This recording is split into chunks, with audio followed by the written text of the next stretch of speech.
All right, I'm hanging with Caleb Downs, safety for the Ohio State University. You got that down? Yeah. Did they tell you to practice that when you first transferred from Alabama? Yeah, they made sure I learned that part of it. Really? Yeah, for sure. All right, so apparently you got it now. You won a national title your first year there.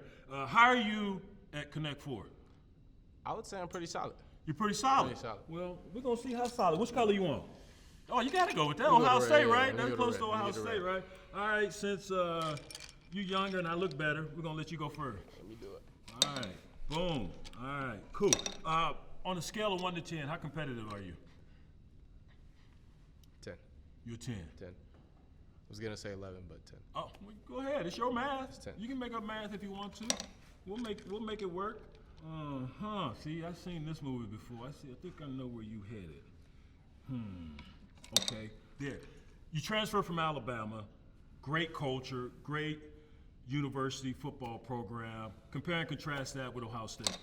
I feel like the biggest difference is just how the head coaches want to run the program.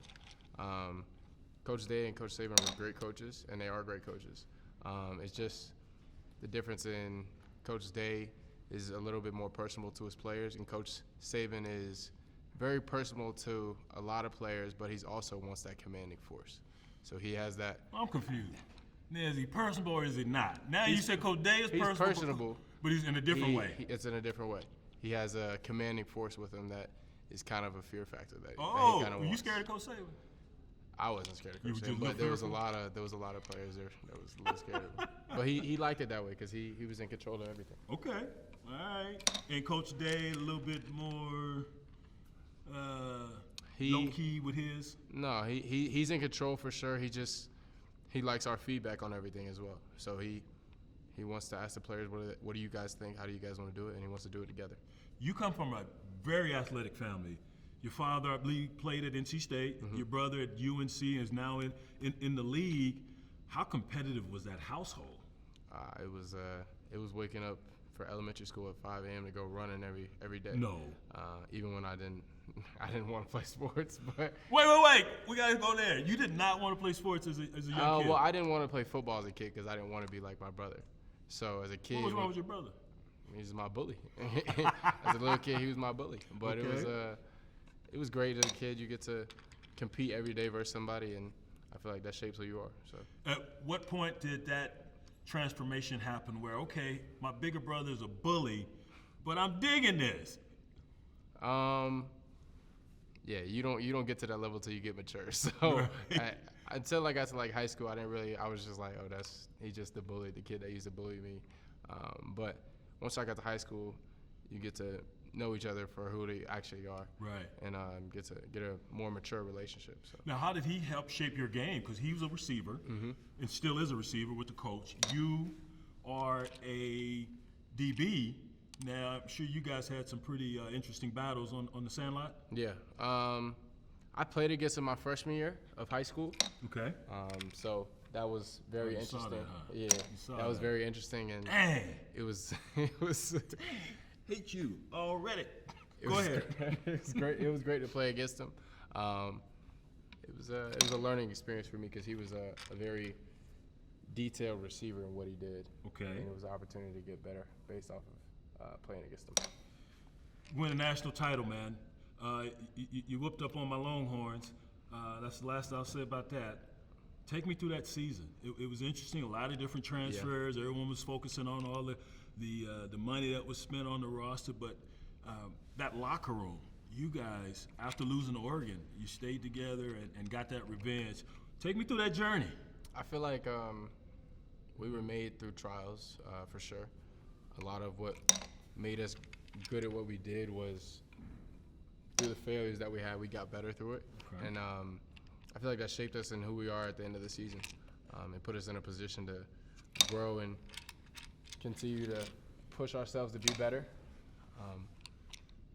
which is always good for a team. Now, I know they recruited you when you were coming out of high school, but to go into a new locker room, how long did it take you to get your sledding, if you will? How long did it take you to say, okay, I can now voice my opinions and be one of the leaders?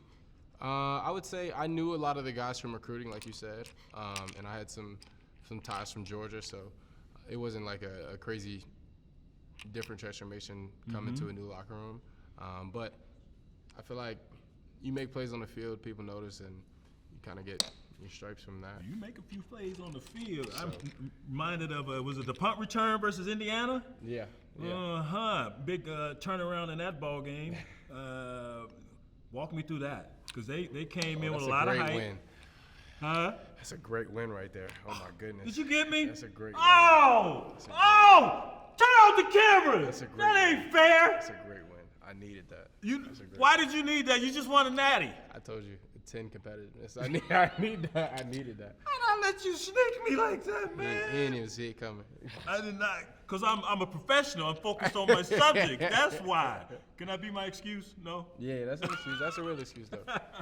Take me through that game, man. They come in, they're the upstarts. Everyone's like, oh, Indiana, they different. Yeah. What were y'all saying that week? It was a challenge just because it was we were both top 5 teams. There was a lot of hype around the game. They were playing extremely well, and I guess nobody really had stopped their offense before that. So it was a good challenge for our defense because we thought we were the best defense in the nation. We came out and did what we were supposed to do. I mean, we played extremely well on defense. We gave up a couple things the first drive and everything, but pretty much after that it was lights out. All right, last 2 questions. Now I'm gonna let you go, and I'm gonna get over this loss here. Nah, you ain't gonna get over that. You don't think I'm gonna compartmentalize it. You think this is gonna stick with me? How hard is it for you to get over a loss? The Oregon game, how hard? I feel like logically you look at it how you can get better at things, and for me, I had to question the plays that I missed, the plays that I made. Why did that happen, and how am I gonna continue to get better from it? So me, I was just looking at, okay, these are the things that I did wrong, and I needed to push past that. And you can only sulk for so long because it doesn't really help you in any way. So for me, it was a great opportunity to figure out how I deal with failure. Last 2 questions. That previous question, that was on you. You took me there. My last 2, Jeremiah Smith. This dude was like a tight end, not a wide receiver.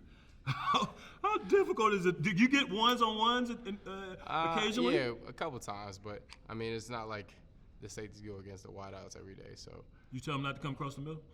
I mean, he already know that. You heard it, Nah, it's always competitive, and I appreciate him for everything that he does, and he know I got a lot of love for him. You should have seen the other day we in the weight room.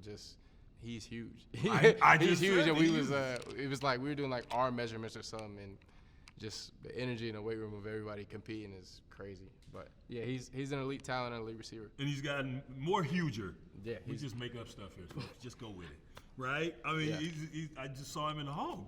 Good Lord, he's like an offensive lineman. Last question, coming off a natty, I think it was Vince Lombardi that said, you don't fall on top of that mountain. You got to work your way to get to the top of the mountain. How do you stay on top of that mountain? What's been the focal point through spring, now heading into the fall?